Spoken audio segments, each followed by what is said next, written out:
In the wake of recent terror attack in Jammu and Kashmir using drones, there has been a lot of apprehensions across the country regarding what preparedness that we have in order to deal with such situations.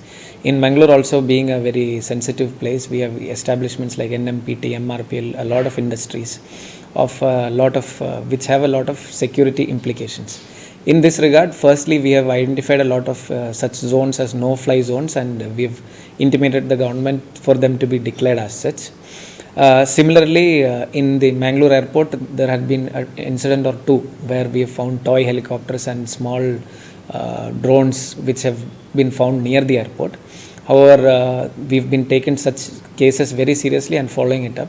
In this regard, Commissioner of Police have been working in close coordination with the Bureau of Civil Aviation Safety in order to introduce sufficient measures which will protect the airport and such establishments from such drone attacks or such drone intrusions as such. We've already been in talks with some Israeli agencies in order to acquire technologies to deal with drones. Primarily, the technologies to deal with drones can be categorized into two. The first one being breaking of communication channel with the drone. This will include the radio communication between the drone operator and the drone, as well as to disable the GPS system of the drones so that it will lose track of which way or which target it was supposed to go, so that it can be tackled later easily.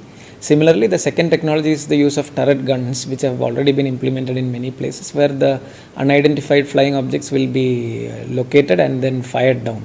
So regarding which technology to acquire, discussions are being going on, and the best of the technologies will be implemented not just in Mangalore but across the country also as we know it.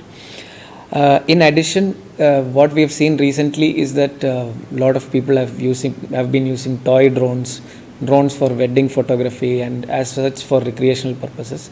There is nothing illegal about it, but the thing is that ideally they should be registered. Not just ideally, legally they should be registered with the Ministry of Civil Aviation portal, where they will be given a UIN and UAOPS number, which is essential for the purpose of flying drone. In addition, all drone pilots should have drone pilot flying license or training. They should have undergone that training, and similarly insurance coverage for the drones should be done so that any damages associated with flight of drone to any property will be covered as such. We've been in close coordination with the Dakshin Kannada Photographers Association, and we've already enlisted the list of all drones with their UAN, UAOPS numbers and their insurance details already.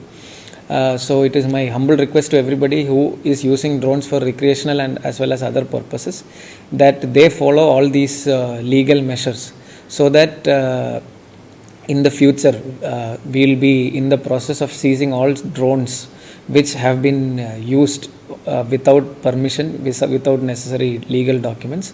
So it is my request to everybody who uses it for recreational and other purposes to have all these documents ready and keep police intimated as and when the drones are being used, so that any untoward incidents could be avoided in the future.